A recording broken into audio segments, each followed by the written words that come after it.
안녕하세요. 김호준입니다. 문무일 검찰총장이 국정원 사건 등 적폐청산 수사의 중요 부분을 올해 안에 마무리하고 내년에는 민생 사건 수사에 집중하겠다고 밝혔죠. 그렇습니까? 적폐 수사가 어떻게 시작됐나요? 검찰이 알아서 시작한 건가요? 아니죠. 국정원 댓글 사건 수사를 국정원 댓글 사건을 수사했던 2013년에는 검찰이 없었습니까? 있었어요. 검찰 멀쩡히 있는데 국정원 수사하려다가 조선일보가 앞장서고 국정원이 뒤에 서서 검찰 수장의 목을 쳐버렸죠. 수사를 못하게.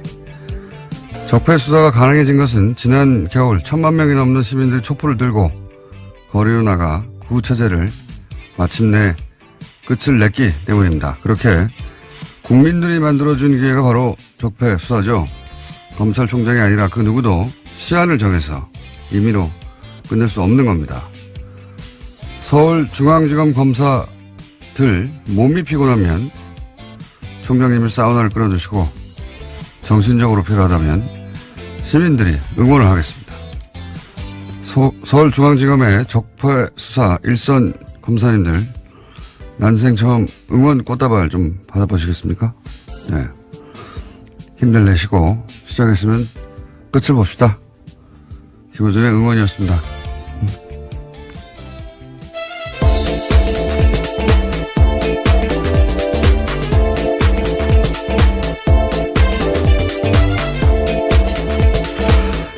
제가 요새 수요일날 다시 새로운 방송을 하나 시작해가지고, 예.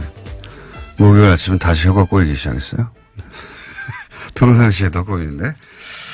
자, 예, 김은지입니다. 제가 소개해드리려고 했는데. 네. 잊어버릴 줄 알고. 네, 혹시 그러신 줄 알고요.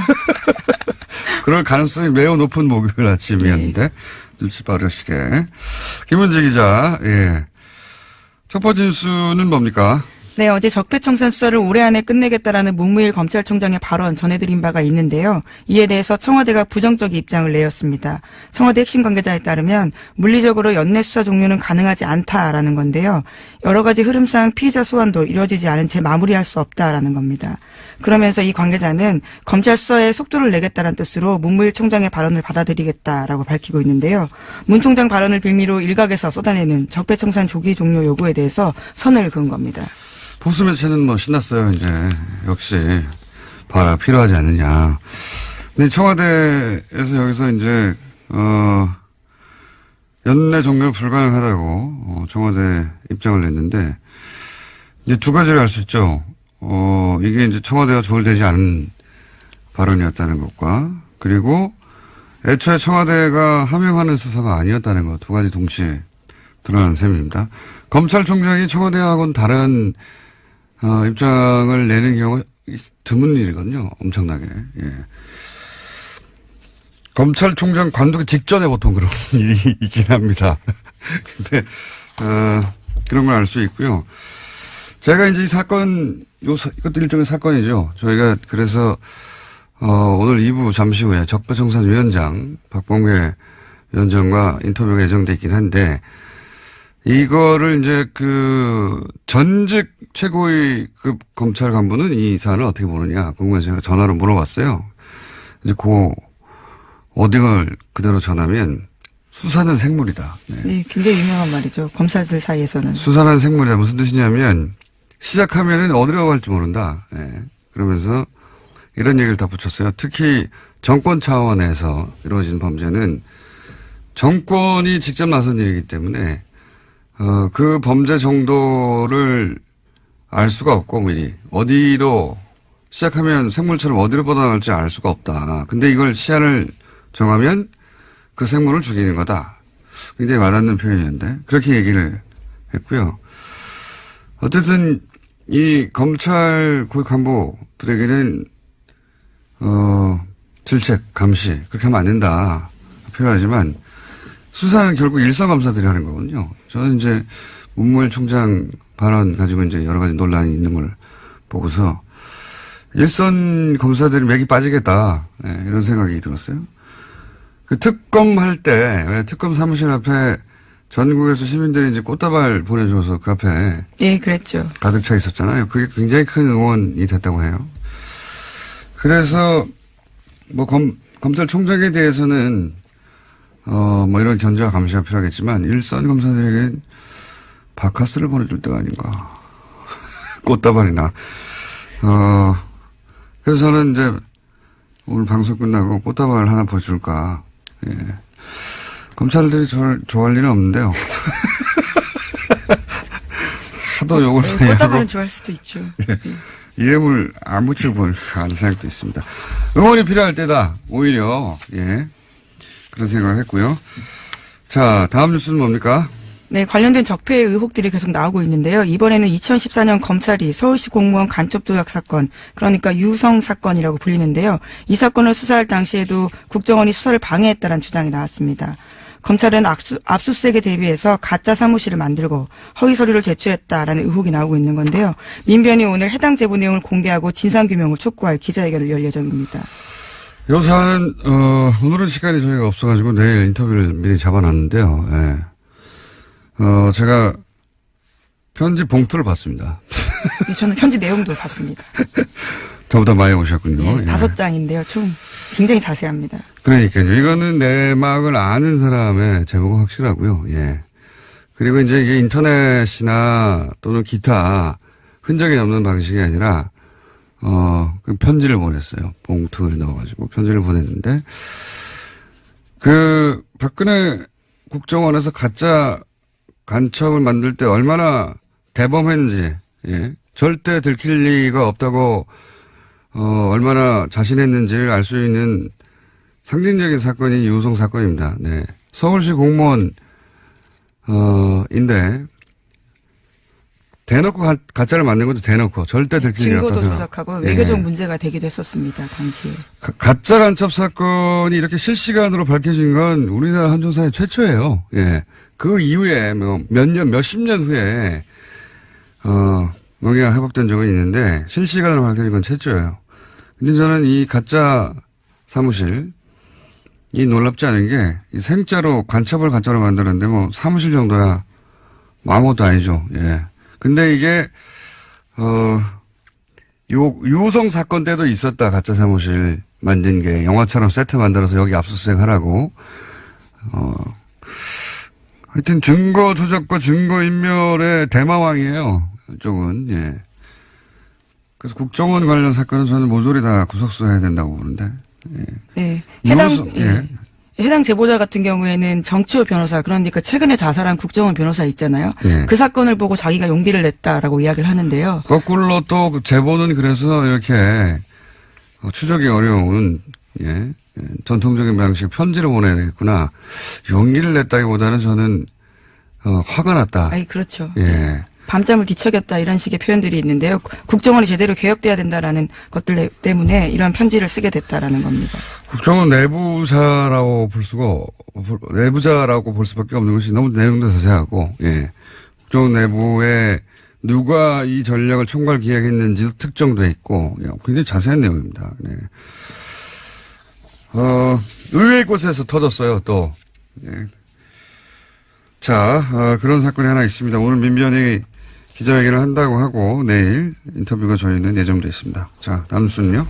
네, 어제 장시호 씨가 1심 선고가 있었습니다. 검찰의 구형보다 센 징역 2년 6개월이 나왔는데요. 곧바로 법정 구속됐습니다. 당초 특검은 장 씨에 대해서는 징역 1년 6개월을 구형한 바가 있는데요. 그보다 더 높게 나온 겁니다. 장 씨가 수사와 재판에 협조한 점은 있긴 하지만 이 사안으로 실질적으로 가장 크게 이익을 본 사람이 장시호 씨라면서 재판부가 이렇게 판단했다라고 밝혔습니다. 검찰은 굉장히 당황했을 겁니다. 왜냐면은 특검 때 장시호 씨로 인해서 밝혀진 게 적지 않단 말이죠. 근데 우리나라에서 법적으로 풀리박인이 없잖아요. 영향거래가. 그러니까 죄를 인정하고 협조하면 형을 낮춰주거나 아예 풀어주는 제도가 우리나라에 없단 말이죠. 그래서 아마 이제 혐의 중에서도 이게 공갈죄인데 강요죄로, 왜냐면 강요죄가 형량이 낮아요. 강요죄로 잡고, 그리고 그 중에서도 양형을 낮게 잡아주는 것으로 검찰은 그런 노력을 한 거죠. 네, 구형을 낮게 한 바가 있습니다. 네. 왜냐면은 이 정권 차원의 범죄일 때는 특히나 그 종범들이나 협조자들이 자백을 하거나 하지 않으면 밝혀내기 어려운 게 굉장히 많습니다. 장시호가 밝혔던 여러 가지 사안들은 사실 장시호가 받거나 직접 확인해 주지 않으면, 절대 밝혀낼 수 없는 부분이 많았거든요. 네, 제2의 태블릿 PC를 낸다던가 구체적으로 어떤 데 무엇이 있는지를 제보한 바가 있습니다. 그렇죠. 예. 그래서 검찰은 이제, 장시호에게 암암리에, 검찰이 알아서 그런 협조에 대해서 배려하겠다고 신호를 줬을 것이고, 장시호 씨도 적극적으로 협조를 한 것일 텐데, 사법부가 보기에는 형량이 너무 낮았던 거죠. 예. 그래서 그 양형 기준으로 따지자면 너무 낮아서 2년 6개월을 그러니까 검찰이 구형한 것보다 1년 높게 이거는 그렇게 흔하지 않은 케이스거든요. 네, 이례적인 일이죠. 예. 지금 이 적폐 관련해 가지고는 최초의 사례고 검찰이 뭐 두 가지로 해석할 수 있어요. 검찰이 그만큼 낮게 구형을 했다라고 볼 수도 있고, 그래서 사법부가 보기에는 이게 너무 낮은 거 아닌가 생각할 수도 있고, 또 한 가지는 사법부가 의도하지는 않았다고 저는 생각합니다. 이 판결에서. 그런데 결과적으로는 어떤 메시지를 주냐면, 검찰 수사 협조에도 별 소용이 없네, 이런 메시지를 결과적으로 주게 되는 그런 메시지 효과가 있죠. 예. 예를 들어 삼성 수사 관련해서 검찰에 협조해도 이룰 게 하나도 없다 하는 그런 메시지 효과가 분명히 있습니다. 결과적으로. 이 사안은 저희가, 역시 2부에, 예, 양주열 변호사 다룰 텐데, 저는 개인적으로 좀 아쉬워요. 그때 자세히 얘기하겠지만, 예, 뭐 제가 아쉽다고 판결이 바뀌는 건 아닌데. 뭐 물론 2심과 3심이 남아있긴 합니다. 네, 메시지 효과가 예. 그런 게 있는 거죠. 검찰과 그 장시호 씨는 당황했겠죠, 크게. 아마도 장시호 씨는 모르긴 몰라도 1년의 집행유예 혹은 1년 6개월의 집행유예 뭐 이런 식의 법정 구속을 예상하지는 않았을 거라고 봐요. 네, 어제 그래서 그 결과가 나온 다음에 재판장한테 그런 호소를 했었습니다. 바로 법정에 구속되지 않도록 해달라고요. 아이를 좀 보고 오겠다라는 취지 이야기도 했었습니다. 전혀 예상을 못한 모습이었던 거죠. 그렇죠. 왜냐하면 본인은 충분히 협조했고 검찰도 그렇게 얘기했을 테고, 물론 뭐 판사, 검사 사이에 그런 갈등이 있어요. 예. 그런 양형 조절을 검사가 수사할 때 해주겠다고 피의자한테 얘기하면서 뭔가를 얻어내고, 사법부는 아니 제도에도 없는 걸 검찰이 마치 있는 것처럼, 판결은 사법부 영역이잖아요. 거기에 영향을 주려는 검사의 그런 태도를 싫어하고 그런 오랜 갈등이 있긴 한데, 그 얘기는 제가 양변과 하기로 하고요. 자, 다음 뉴스는 뭡니까? 네, 국제올림픽위원회 IOC가 러시아 선수단의 평창 동계올림픽 출전을 금지했습니다. 지난 2014년 소치 동계올림픽에서 국가 차원의 조직적인 금지 약물 복용이 이뤄졌다라는 판단에서 나온 결정인데요. 러시아 선수들은 엄격한 도핑 검사를 통과해야만 러시아 출신 올림픽 선수라는 개인 자격으로 올림픽에 출전할 수 있게 됐습니다. 그렇군요. 네. 러시아에서는 인정하지 않고 있죠. 예, 이 사안을. 네, 그렇죠. 그래서 12일까지요. 개인 자격으로는 아마 출전할지 여부를 결정하겠다라는 입장입니다. 근데 이 고발 자체가 러시아에서 출발된 거예요. 예. 네, 내부 고발이죠, 일종의. 예. 자, 다음 뉴스는 뭡니까? 네, 세계적인 시사주간지 타임이 올해의 인물로 성폭력 고발로 세계를 뒤흔든 여성들을 선정했습니다. 성폭력 고발에 나선 여성들을 통칭해서 침묵을 깬 고발자들이라는 이름을 붙이고 표지 모델로 선정했다고 밝혔는데요. 표지에는 성폭력 고발의 중심에 섰던 배우 애슐리 주드 등이 등장했습니다. 이게 이제 특히 영미권에서 미투 해시태그, 그러니까 나도 그런 일을 당했다, 성폭행. 지금 이 여배우들이 굉장히 유명한 영화 제작자 하비 와인스타인, 예. 네. 그 양반한테 당했던 성추행 사건들을 계속 폭로하고, 그러자 나도 당했다고 하는 미투 해시태그 광풍이 불었거든요. 예. 그래서 이게 이제 전 세계로 퍼져나왔어요. 네, 예. 80개국이 넘는 국가에서 해시태그가 회자됐다라고 합니다. 미투. 여기까지 하고, 이제, 저희의 미니인, 예, 리얼미터를 해야 되는데, 이 해시태그 얘기하니까 제가 오늘 재밌는 거 하나만 얘기하고 꼭 넘어가야 되겠습니다. 제가 댓글 부대 아직도 운영된다 이야기 여러 번 했거든요. 근데 이제 반신반의 하셨던 분들이 많을 거예요. 제가 오늘은 좀 더 구체적인 증거에 해당되는 정황을 거의 증거라고 봅니다. 말씀드리면 지금 네이버에 가서 오픈, 영어로 오픈, 영어로 쓰지 말고인데 한글로 오픈 열기 네 글자를 검색어에 딱 쳐보세요. 그런 다음에 그 메뉴 중에 실시간 검색이라는 메뉴가 있습니다. 네이버에. 트위터 같은 거 검색하는. 오픈 열기라고 치고 실시간 검색을 탁 클릭하면 각종 기사에 달린 댓글들 중에 오픈 열기, 옵션. 죄송합니다. 오픈 열기가 아니라 옵션 열기예요. 옵션. 예. 옵션 열기라는 단어가 포함된 댓글들이 주르륵 나옵니다. 이건 해시태그가 아니라 갑자기 왜 옵션 열기라고 하느냐. 이게 전부 다 댓글 부대가 쓴 댓글이에요. 댓글을 달 때 위에서 지시를 받아서 그걸 자기 아이디로 카피를 해서 댓글을 달았는데 거기 맨 앞에 옵션 열기라고 하는 내용과 상관없는 메뉴가 있는데 그걸 카피해서 갖다 붙여버린 거예요. 무슨 얘기인지 아시겠죠? 이거 한번 해보겠습니다. 잘 모르겠는데요. 바보같이 무슨 얘기냐면 네. 내가 댓글을 달 때 댓글 알바가 있다고 쳐요. 예, 지시를 받았어요, 내용을. 그게 자기가 쓴 내용이 아니라는 거죠. 그걸 카피해서 갖다 붙여줄 거 아닙니까? 자기가 쓴 게 아니니까. 근데 그 카피를 할 때 맨 앞에 옵션 열기라고 하는 이 내용과 상관없는 메뉴에 네네. 들어가는 글까지 카피를 해버린 거예요. 그래서 그거를 갖다 붙여서 댓글로 다는 게 엄청나게 많습니다. 그게 여전히 지금 오늘도 달려있는 것들을 볼 수 있어요. 제가 오래전부터 봐왔는데 이걸로 몇 가지를 알 수 있어요. 이제는 댓글 부대 전용 프로그램이 있는 거예요. 전용 프로그램이 있어서 그 프로그램을 통해서 댓글 지시 내용을 받아요.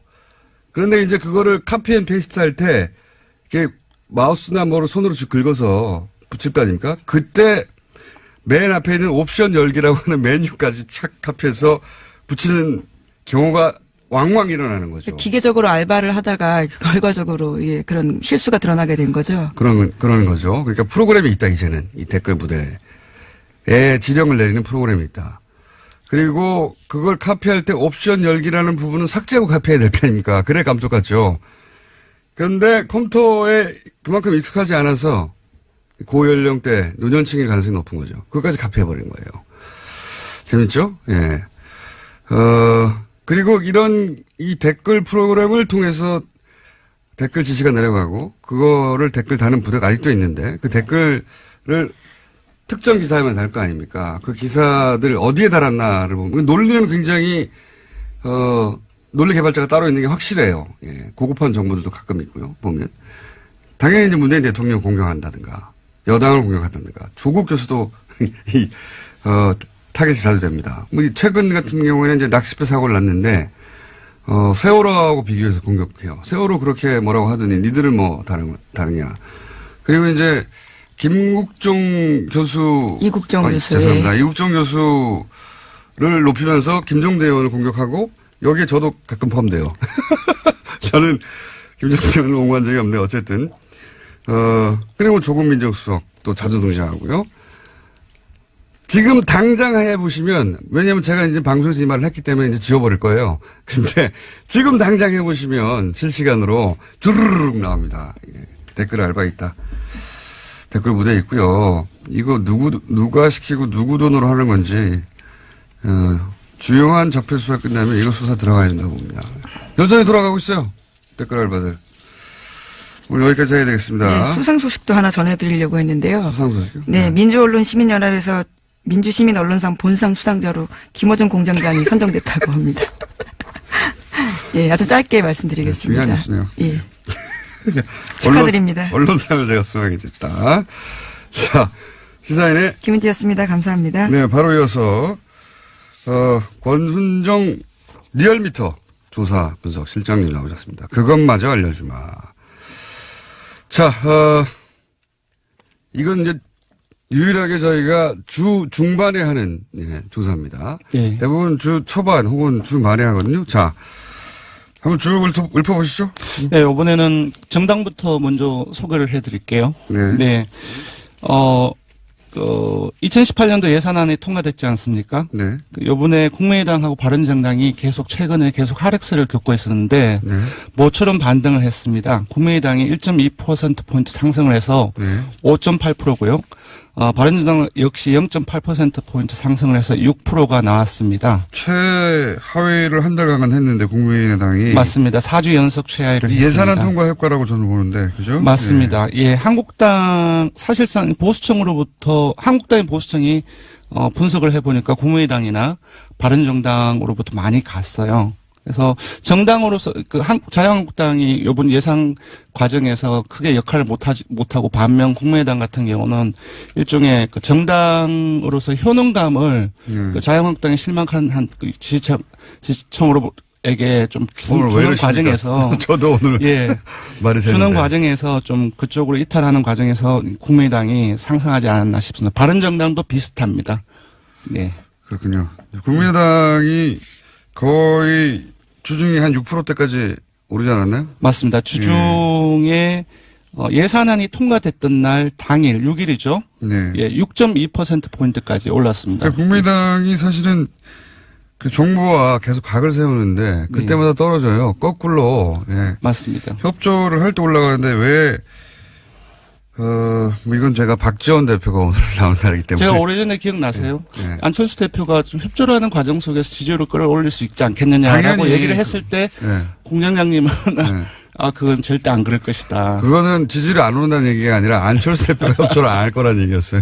당연히 지금은 대세가 지금 예, 현 정부 초기잖아요. 네네. 예, 현 정부가 하는 일들을 도움을 주면 지지율 오히려 올라갑니다. 네. 처음으로 국민의당이 그 지지율 상승 효과를 누리고 있고요. 예, 사실상 요번 그 틈을 잘 이용을 한 것 같아요. 국민의당이. 네. 반면 자유한국당 같은 경우도 사실상 오르기는 올랐지만 제가 봤을 때는 사실상 패배자가 아닌가 싶거든요. 예산안 통과되고 나서는 떨어졌죠. 예, 0.7%, 요번 주중 집계에서는 0.7%포인트 상승을 해서 18.3%인데 예산안이 통과됐을 때는 17.4%이고요. 그렇겠죠. 그 사실상 논란이 많이 된 과정 속에서 한국당이 이것보다는 조금 더 많이 올라야 되는데 보수층이 한 5%포인트를 이탈을 했습니다. 오히려. 예, 오히려. 이 이탈한 층이 아까 말씀드린 것처럼 국민의당하고 바른정당하고 거의 다 간 것이죠. 네. 그렇군요. 민주당은 어떻게 되나요? 예, 민주당은 조금 이제 상당폭 빠졌습니다. 3.4%포인트 하락한 48.5%이고요. 주중에는. 예. 이제 국민의당하고 바른정당의 요인이라고 봐야 될 것 같습니다. 하지만 예산안이 통과됐던 날은 다시 50%를 올라갔죠. 회복했기 때문에 요거는 이제 아주 짧은 기간 동안의 영향이 아닌가 싶습니다. 쌤쌤이네요. 네, 정의당 또한 하락을 했습니다. 0.6%포인트 하락해서 4.5%가 나왔습니다. 대통령 지지도 비슷하겠네요. 네. 떨어졌다가 또 예산안 통과될 때 예, 올라가고. 4주 연속 상승 흐름이었다가 지난주하고 요번 주까지 네. 조금 아주 약하게 2주째 하락했는데요. 0점대. 예, 0.7%포인트 하락해서 70.8%입니다. 약 보합이라고 볼 수 있는데. 예산안 통과되고 다음에 어떻게 됐습니까? 예, 예산안 통과된다면 상당히 많이 올랐어요. 그러니까 72.1%포인트까지, 72.1%까지 올라서. 상당히도 뭐 1.1%. 왜냐하면 그 전날에는 69.3%까지 떨어졌기 때문에 예. 그 일일 변화로서는 상당폭 올랐다고 볼 수 있을 것 같습니다. 예, 뭐 저희가 몇 달째 똑같은 얘기하고 있는데. 네. 0점 몇 빠지고 0점 몇 오르고 뭐. 예. 좀 많이 빠지고 오르면 1, 2% 움직이고. 이 예, 정도. 종합을 하면 한국당 지지층을 제외하고는 모든 정당 지지층, 모든 지역, 모든 연령, 모든 이념 성향에서 다 긍정평가가 크게 높거나 우세합니다. 네. 알겠습니다. 예산안이 통과되면서 사실은 주요 정당들의 지지율이 좀 진폭이 있고. 네, 맞습니다. 대통령 지지율도 진폭이 좀 있고. 그렇습니다. 예. 통과되면서 민주당 그리고 국민당이 상승한 형국이고요. 네. 한국당 하락하고 한국당을 빼고는 상승을 다 했지만 예. 그 예산안 통과를 예. 기준으로 하자면 예, 맞습니다. 주요한 가장 중요한 이벤트였던 네. 정의당도 하락을 했네요. 네. 정은당은 언론 보도가 상당히 많이 감소했습니다. 네. 언론 모두 감소할 거도 있는 거고. 네. 자, 그것마저 알려주면 현안 주사 이번 주는 뭡니까? 예, 그 문무일 검찰총장의 이제 발언이 있었는데 많이 논란이 되었죠. 이거 간접적으로 알 수 있는 조사가 아닌가 싶은데요. 한 2주 전쯤에 죄송합니다. 김관진 전 국방부 장관하고 예. 임관빈 전 실장. 사이버 사령부 댓글 공작 관련해서 네, 석방이 됐죠. 구속부정에 석방이 됐는데 이에 대해서 국민들이 어떻게 생각하는지 물어봤습니다. 네. 물어봤더니 이 여론조사 중요해요. 이 여론조사 왜 안 하나 싶었는데. 예. 그랬더니 네. 잘못한 결정이라는 의견이 63%가 나왔습니다. 석방이 잘못한 결정이다. 예. 근데 그 중에서 전체에서 매우 잘못한 결정이라고 응답한 사람이 절반이 넘습니다. 50.8%가 나왔습니다. 그렇군요. 예. 그리고 반면 잘한 결정이라고 한 응답은 26.3%이고요. 잘못은 10.7%가 나왔습니다. 대부분의 지역 개청에서 예. 잘못한 결정이라는 것이 대다수 응답이었고요. TK, PK는 어떻습니까? 근데 조금 놀라웠는데요. TK, PK 그 중에서도 TK 같은 경우는 잘한 결정이라는 것이 조금 우세하지 않을까라고 생각을 했는데요. 예. TK를 포함하고 PK를 포함해서 모든 지역에서 잘못한 결정이라고 응답이 많이 나왔습니다. 네. 그렇군요. 그러니까 이제 대략 50대 이하, 예. 네. 그리고 전 지역, 예. 그렇습니다. 전 지역입니다. 예. 네. 그리고 국민의당, 민주당, 정의당 이런 정당 지지자들 다 포함해서 네. 잘못된 결정이라는 게 대다수다. 맞습니다. 60% 이상이고 잘했다고 하는 걸 그러면 60대 이상 보수층, 자유한국당 지지층 이렇게 해요. 예. 핵심적인 이제 보수 성향이라고 할 수 있겠죠. 60대 이상 보수층, 자유한국당 지지층에서는 잘한 결정이라는 것이 대다수입니다. 그러니까 이 26%가 사실은 보수 정당이 노려할 타겟층이 됐는데 네네. 이 정치 지형이 굉장히 바뀌었어요, 실제. 맞습니다. 이런 사안도 봐도. 네, 많이 바뀌었습니다. 석방 잘못했다고 합니다. 네, 알려드리고요. 국민 여론은. 네. 조사 기회 알려주십시오. 네, 이번 주중 조사는 TBS 의뢰로 이번 주 월요일부터 수요일까지 전국 19세 이상 성인 1,516명을 대상으로 했고요. 이후 무선 전화 면접과 자동응답 방식으로 실시했고, 표본 오차는 95% 신뢰 수준 플러스 마이너스 2.5%포인트, 응답률은 5.3%였습니다. 현안 조사는 TBS 뉴스공장 의뢰로 어제 하루 동안 실시했습니다. 성인 510명을 대상으로 했고 표본 오차는 플러스 마이너스 4.3%포인트입니다. 예, 권순정 조사분석 실장도 오늘 발음이 많이 쓰는 날이었습니다. 죄송합니다. 네, 감사합니다. 고맙습니다. 적폐 청산 수사를 올해 안에 끝내겠다. 문무일 검찰총장 발언 후폭풍 좀 다뤄보겠습니다. 더불어민주당 적폐 청산위원장 박범계 위원님 뵙겠습니다. 안녕하세요, 위원장님. 네, 반갑습니다. 네. 검찰총장이 적폐청산 수사를 올해 안에 끝내겠다. 이렇게 말하면 안 되는 거 아닙니까? 그 뒤에 이제 여러 추가적인 어떤 그 보도에 의해서 다소 이제 그 발언의 진위가 좀 설명이 되긴 했는데요. 네. 문무일 검찰총장의 말씀이 모든 적폐청산과 관련된 수사를 금년 내에 마친다 이런 의미로는 해석하지는 않습니다. 국정원 TF에서 수사 의뢰된 사건의 가닥은 올해 내로 좀 잡았으면 좋겠다 그렇게 이해를 하고요. 다소 그 말씀의 진위가 좀 전달되는데 조금 혼선이 있었던 것은 맞는 것 같습니다. 그러면 진위라 하면 위원장님 보시기에는 속도를 내겠다 이런 의미라고 보시는 겁니까? 고충이 좀 있다고 저는 보여지는데요. 아시다시피 일부 언론과 또 이명박 대통령 본인, 전 대통령 본인 또 자유한국당의 정치적 공세, 정치 보복 프레임이 있었고요. 또 간과할 수 없는 것은 검찰 내부에 검사장들 일부의 어떤 검찰이 청와대 하명 수사를 따르는 거 아니냐라는 그런 불만들이 있었습니다. 최근에 법원 같은 경우에도 김명수 대법원장께서 또 이제 그런 발언도 하셨죠. 그래서 일종의 조직의 수장으로서의 어떤 고충도 고려하고 또 수사의 어떤 속도감도 일종의 요구하고 하는 그러한 어떤 발언이 아닌가. 저로서는 그렇게 해석할 수밖에 없습니다. 그렇다면 굳이 청와대가 연내 마무리는 불가능하다 이렇게 입장을 이례적으로 밝힌 이유는 또 뭡니까? 청와대는 분명한 입장인 것 같습니다. 청와대 고위 관계자의 발언을 보면 수사에 현재 진행되는 상황으로서는 금년 내에 끝내는 것이 불가능하다. 문무일 총장의 발언은 속도감 있게 수사하라는 그런 의미로 받아들인다. 또 적폐청산의 수사라는 것이 일부 야당의 주장처럼 그러한 정치보복 그런 것이 아니고 제도와 어떤 관행, 시스템을 바꿔내는 과정이기 때문에 혐의가 있으면 있는 대로 수사할 수밖에 없는 거 아니냐라는 어떤 강한 의지를 다시 한번 표현한 걸로 봅니다. 일반 시민들 입장에서 궁금한 건 결국 그래서 이거 연내 끝나는 거 아니죠? 네. 불가능하다고 봅니다. 여러 가지 조건들이 그렇습니다. 네. 그러면 이제 적폐청산위원장으로 보시기에 앞으로 남아있는 사건들 중에 가장 중요한 남아있는 적폐수사가 어떤 게 있습니까?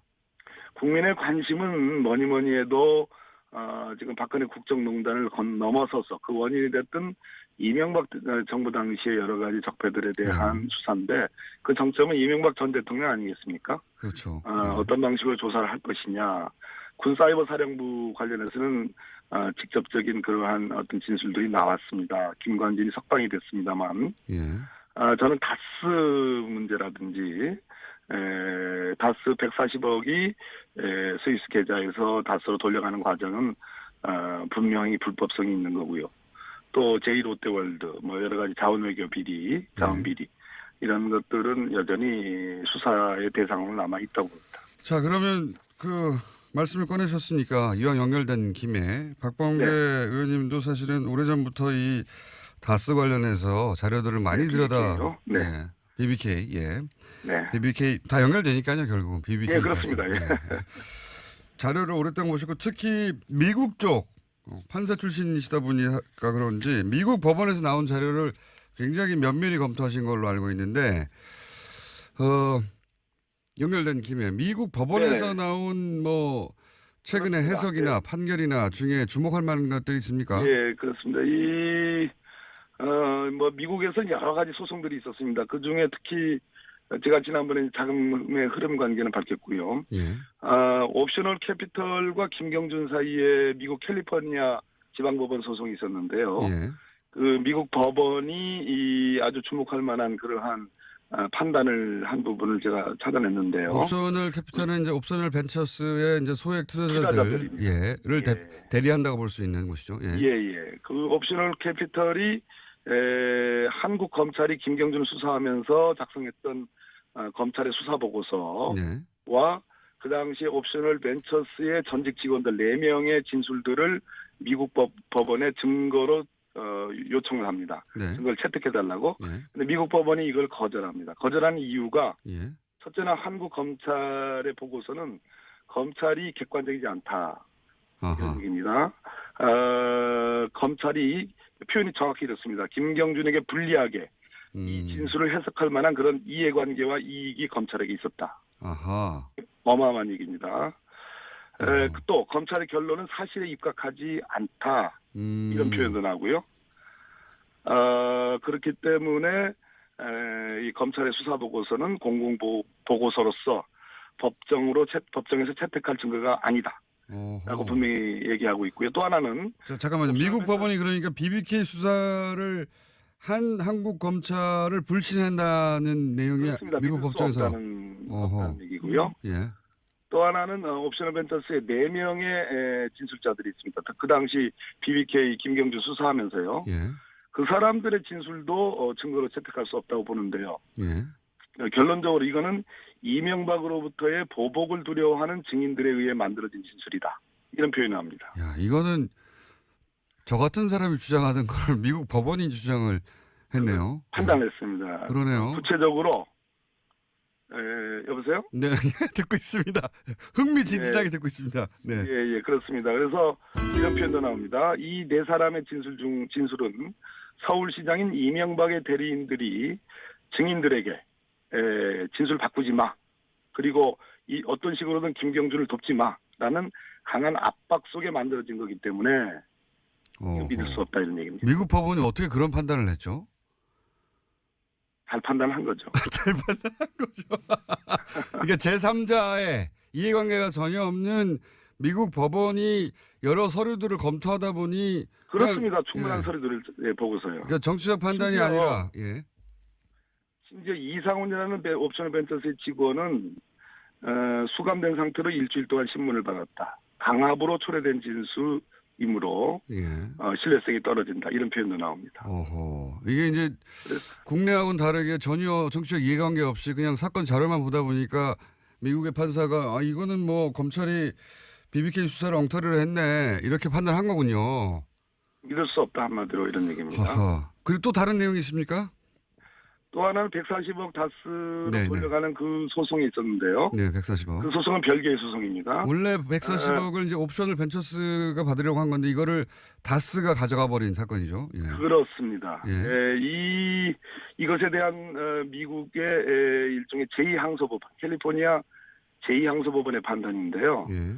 한마디로 이 140억을 돌려간 것은 법으로 보호받을 수 없는 사기성 이체다. 아. 불법행위에 의한 사기성 송금이라는 판단을 명확히 했습니다.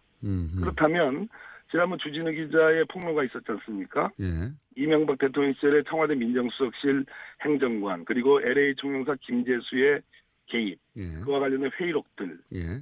그것을 이 미국 법원의 판단에 대입을 시키면 한마디로 불법적으로 다스로 140억 원이 송금된 것을 미국 법원이 판단을 한 겁니다. 다스 측에서는 이제 적절한 행위다, 합법적인 행위라고 주장하고 있어요. 지금은. 그런데 그렇습니다. 미국 법원이 판단하기는 이거는 불법이다. 사기성 이체다. 사기성 법으로 이체. 보호받을 수 없는 사기성 이체, 돈을 이제 이체한다. 예. 사기성 이체이기 때문에 불법 행위에 의한 사기성 송금이라는 표현도 쓰고요. 그렇기 때문에 이 부분은 우리 검찰이 지금 서울중앙지검 첨단범죄수사부에 지금 일부에 배당이 돼 있거든요. 예. 이 부분을 수사하면 바로 결론이 나옵니다. 사기성 이체라는 표현도 등장합니까? 그렇습니다. 매우 만족스러운 표현이네요. 우리 김어준 공장장님 입장에서는 그렇게 그렇군요. 미국 족하신가 보죠. 미국 법원은 사실 한국에서 일어난 일임에도 불구하고 자료만 가지고도 충분히 그런 결론에 도달해 있군요, 이미. 미국 법원은 전 세계적으로 증거법적으로 가장 거의 완비될 정도로 증거 능력에 관해서는 정말 엄밀하게 보는 법원입니다. 의원님도 만족스러우시겠습니다. 네. 네. 의원님도 오랫동안 이 사건을 들여다보신 걸로 아는데. 예. 결론적으로 문무일 검찰총장께서 어젠가 서울중앙지검 3차장 한동훈 3차장과 지금 이 다스 사건이 지금 배당되어 있는 첨단범죄수사 1부 신봉수 부장을 대검으로 불렀습니다. 예. 저는 이것을 주목하고 있습니다. 그렇기 때문에 문무일 검찰총장께서 너무 노심초사하지 마시고 성역 없이 이 부분에 대한 수사를 지시하는 것이 저는 정도가 아닌가 그런 말씀드립니다. 오늘은 여기까지 듣겠습니다. 오늘 말씀 감사합니다. 네, 감사합니다. 지금까지 더불어민주당 적폐청산위원장 박범계 의원이었습니다. 자, 남는 시간이 있네요. 남는 시간이 있길래 양지열 변호사님이 나오셨습니다. 아니, 시간도 없는데 중간에 CM을 왜 틀고 그래요, 음악은. 빨리 하시죠. 안녕하세요, 양지열입니다. 자, 오늘은 5분 30초 정도 드립니다. 네, 10초 지나갔어요, 빨리. 예. 자, 장시호 씨 검찰 구형량보다 높은 형을 받았다. 예. 어떻게 생각하십니까? 많이들 깜짝 놀랐는데요. 저도 사실은 놀랐고 어떻게 보면 좀 방심했던 것 같다는 생각을 합니다. 누가 방심한 겁니까 지금? 그럼 저도 그랬고 뭐 언론에서 나오는 보도만 보다 보니까 검찰 쪽에서도 그렇고 예, 장시호 씨가 그랬고. 특히 장시호 씨는 어제 기자회견 준비를 하고 사실은 갔었죠. 뭐 복장이나 뭐 머리나 이런 것들이 이제 나온 뒤에 소회 같은 걸 밝힐 준비를 했었던 것으로 보여요, 실제로. 여러 가지로. 근데 바로 구속이 됐죠. 법정 구속이라는 건 법정에 들어갔다가 거기서 나오지 못하고 그냥 바로 이제 피고인석 뒤에 작은 문이 있거든요. 예, 거기서 수갑차고 가버리는 거기서 거군요. 바로 구치소로 이제 서울구치소로 이송이 됐는데 그 얘기는 제가 왜 방심이라는 표현을 쓰냐면 다들 국정농단과 관련해서 장시호 씨가 했던 역할 쪽에만 좀 초점을 많이 맞췄던 것으로 보여요. 그러니까 어떤 진술을 했었고 특검에서 수사를 할 때 또 법원에서 재판으로 증인으로 나와서도 굉장히 여러 가지 박 전 대통령과 최순실과의 관계라든가 어떻게 삼성전자센터로 돈이 오게 됐는지 이런 얘기는 다 적극적으로 얘기를 했기 때문에. 잠시만요. 옵션 열기 실시간 검색어 1위입니다. 조금 전에 박홍계 의원 얘기하신 거 말씀이시죠? 아니죠. 제가 얘기한 이거 못 들으셨구나. 옵셔널 캐피털에서 막 140억. 얘기 말고 예. 댓글 알바들이 요즘 실수로 붙이는 못 들으셨군요. 그 얘기 시간이 없는데 옵션 열기 나중에 검색을 해보세요. 예. 나가서 해볼게요. 옵션 열기 댓글 알바들이 아직도 움직인다는 증거. 옵션 열기. 아마도 오타를 계속해서 한 것 같은데. 오타가 하여튼 아니라 카피 페이스트하다가 그러니까 잘못 옮긴 거죠. 그것까지 카피를 해버린 거야. 맨 앞에 있는 메뉴까지. 그게 저작권 침해 소송할 때 제일 많이 증거로 찾는 건데. 하여튼 얘기가 왜 이렇게 되는 거야? 자, 장시호 씨. 장시호 씨. 예. 근데 이제 법원이 왜 그러면은 검찰은 1년 6개월을 구형했는데 2년 6개월까지 갔냐면 예. 결국엔 개인적으로 비리를 저지른 부분도 도저히 묵과할 수 없을 정도가 된다는 거예요. 영재센터에 20억 원 가량의 돈이 들어갔는데 이게 최순실한테 빠져나간 돈도 없고 오히려 장시호 씨가 3억 원 그냥 영재센터에서 횡령한 것도 명백하고 국가 돈도 7억 원을 보조금 가량을 편취를 했기 때문에 그럼 이것만 합쳐도 10억이잖아요. 사실 개인이 10억 원이라는 돈을 저지른 경제사범인 건 분명한데 예. 1년 6개월 정도면 집행유예로 끝나는 건데 그럴 정도가 아니라는 겁니다. 아니 이게 저는 법리적으로 문제가 있다고 생각하지는 않아요. 이미 검찰 구형이 낮게 많이 됐고요. 낮게 됐죠. 많이 낮게 됐고, 근데 이제 그 검찰은 구형을 할 때 양쪽 다 법조인인데 모를 리가 있습니까? 그렇죠. 예, 그러니까 그 의미는 아시지 않습니까? 이 전체 그림에서 특검의 수사에 협조를 하였고, 그리고 이제 이 적폐 수사에서는 이런 협조가 굉장히 중요한데 사법부도 좀 널리 요 사안은 예외적으로 좀 봐주세요. 이런 거거든요. 근데 법원은 최근에 이제 여러 가지 일을 봐도 그렇지만 그렇게 큰 그림에서 본다기보다 그냥 개인에게 정확하게 떨어진 형량에 더 집중을 하는 것 같아요. 그러니까 방시호 씨가 어제 이제 그 선고를 듣고 나서 우리 아들 지금 하나밖에 없는데 데리러 가기 약속을 해놨는데 어떻게 하란 말이냐는 얘기까지 했었거든요. 그에 대해서 이례적으로 우리가 합의를 해놓은 상황이라서 어찌할 수가 없다라는 얘기를 이제 부장판사가 합니다.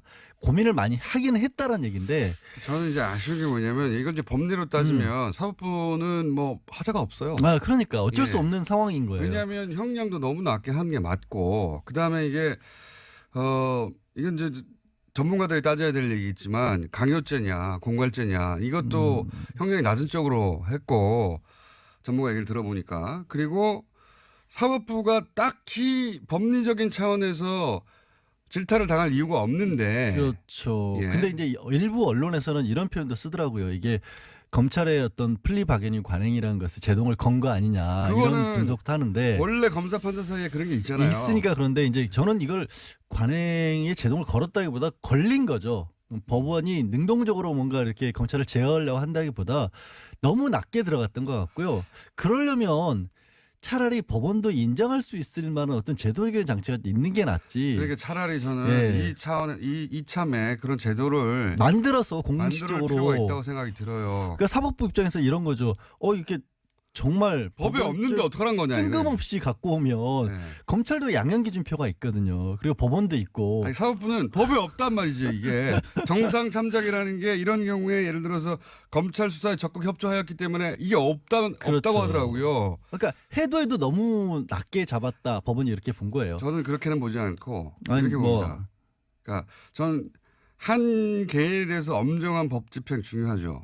근데 이 적폐 수사는 굉장히 헌정사적인 중요도를 가진 사건인데 이럴 때는 법리를 넘어서는 어떤 사법부의 어떤 사회적 공동체적 가치 판단 이런 것도 필요한 거 아니냐. 왜냐하면 이 메시지는 결국은 검찰 협조가 소용없다 이거. 근데 이거 그거를 하거든요. 사법부에서 잘못 판단을 하게 되면 예. 그래서 검찰은 이제 장시호에게 암암리에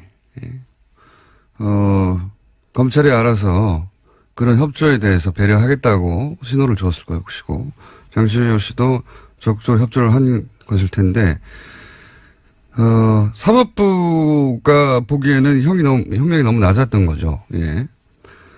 그래서 그 양형 기준으로 따지자면 너무 낮아서 2년 6개월을, 그러니까 검찰이 구형한 것보다 1년 높게, 이거는 그렇게 흔하지 않은 케이스거든요. 이례적인 일이죠. 예.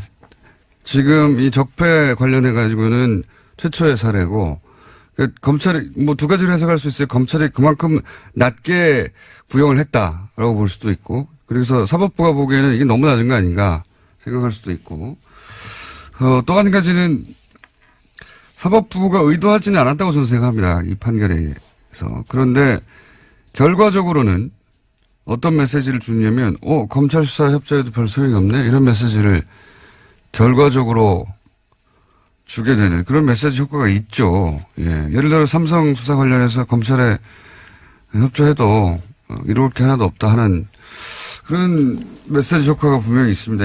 결과적으로. 이 사안은 저희가, 역시 2부에, 예, 양주열 변호사와 다룰 텐데, 저는 개인적으로 좀 아쉬워요. 그때 자세히 얘기하겠지만, 예, 뭐 제가 아쉽다고 판결이 바뀌는 건 아닌데. 뭐, 물론 2심과 3심이 남아있긴 합니다. 네, 메시지 효과가 예. 그런 게 있는 거죠. 검찰과 장시호 씨는 당황했겠죠, 크게. 아마도 장시호 씨는 모르긴 몰라도, 1년의 집행유예, 혹은 1년 6개월의 집행유예, 뭐 이런 식의 법정 구속을 예상하지는 않았을 거라고 봐요. 네, 어제 그래서 그 결과가 나온 다음에 재판장한테 그런 호소를 했었습니다. 바로 법정에 구속되지 않도록 해달라고요. 아이를 좀 보고 오겠다라는 취지 이야기도 했었습니다. 전혀 예상을 못한 모습이었던 거죠. 그렇죠. 왜냐하면 본인은 충분히 협조했고 검찰도 그렇게 얘기했을 테고, 물론 뭐 판사, 검사 사이에 그런 갈등이 있어요. 예. 그런 양형 조절을 검사가 수사할 때 해주겠다고 피의자한테 얘기하면서 뭔가 얻어내고, 사법부는 아니 제도에도 없는 걸 검찰이 마치 있는 것처럼, 판결은 사법부 영역이잖아요. 거기에 영향을 주려는 검사의 그런 태도를 싫어하고 그런 오랜 갈등이 있긴 한데, 그 얘기는 제가 양면 견제와 감시가 필요하겠지만, 일선 검사들에겐 바카스를 보내줄 때가 아닌가. 꽃다발이나. 그래서 저는 이제 오늘 방송 끝나고 꽃다발 하나 보여줄까. 예. 검찰들이 저를 좋아할 리는 없는데요. 하도 욕을 많이 꽃다발은 하고 좋아할 수도 있죠. 예. 이름을 안 붙이고 보니까 하는 생각도 있습니다.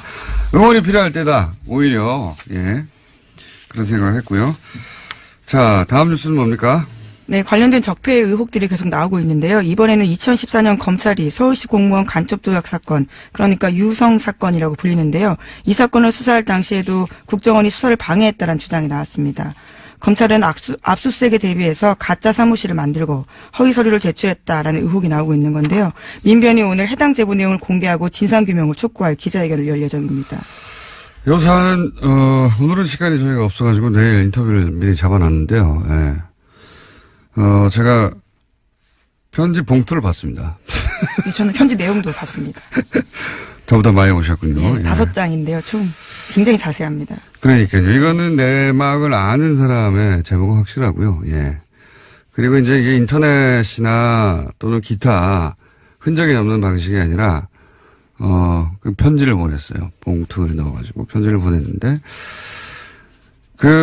박근혜 국정원에서 가짜 간첩을 만들 때 얼마나 대범했는지, 예. 절대 들킬 리가 없다고, 얼마나 자신했는지를 알 수 있는 상징적인 사건이 유성 사건입니다. 네. 서울시 공무원, 인데, 대놓고 가짜를 만든 것도 대놓고 절대 들킬 리 없다고 증거도 생각. 조작하고 예. 외교적 문제가 되기도 했었습니다. 당시에.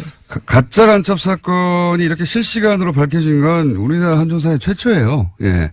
그 이후에 몇십 년 후에, 명예가 회복된 적은 있는데 실시간으로 밝혀진 건 최초예요.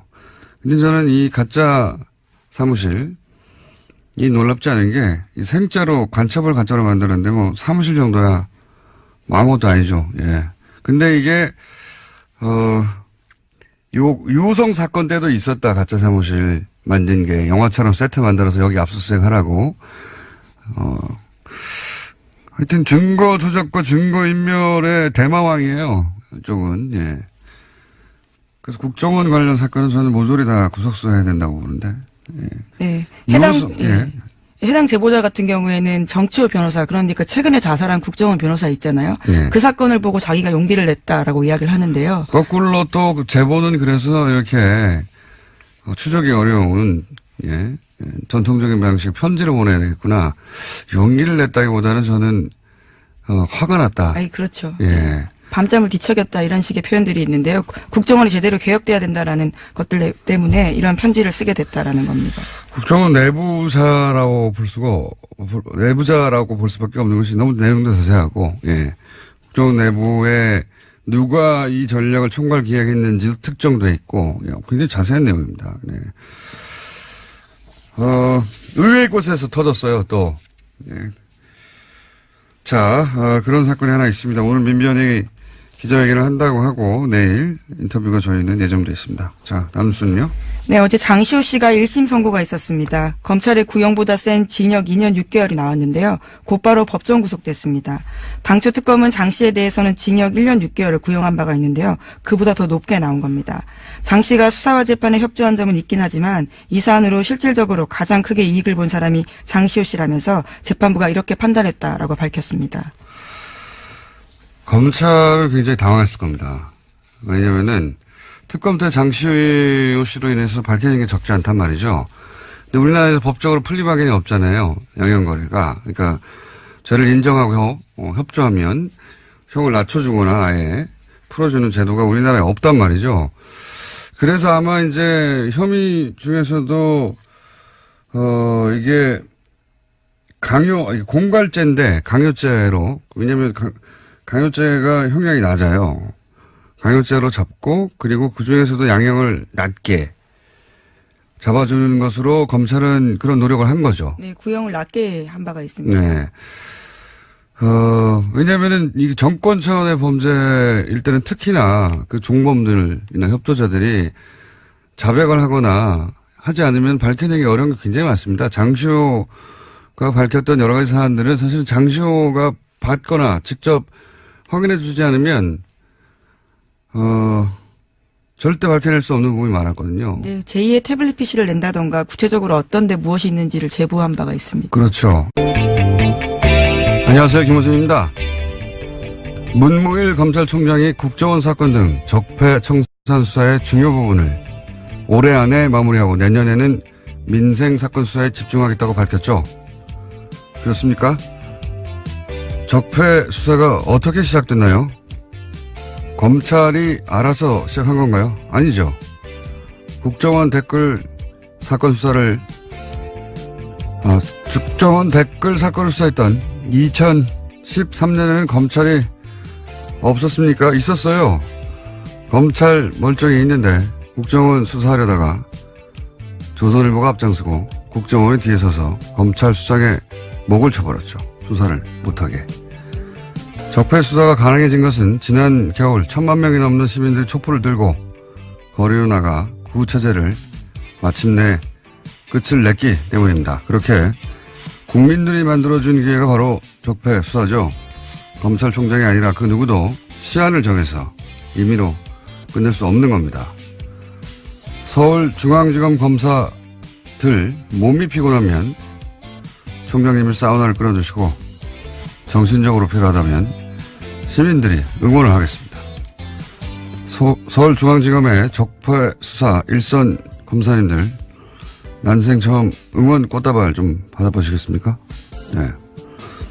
힘들 내시고 시작했으면 끝을 봅시다. 김호준의 응원이었습니다.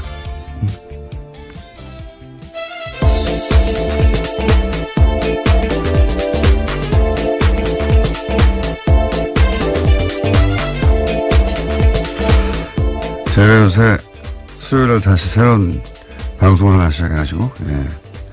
목요일 아침은 다시 혀가 꼬이기 시작했어요. 평상시에도 꼬이는데.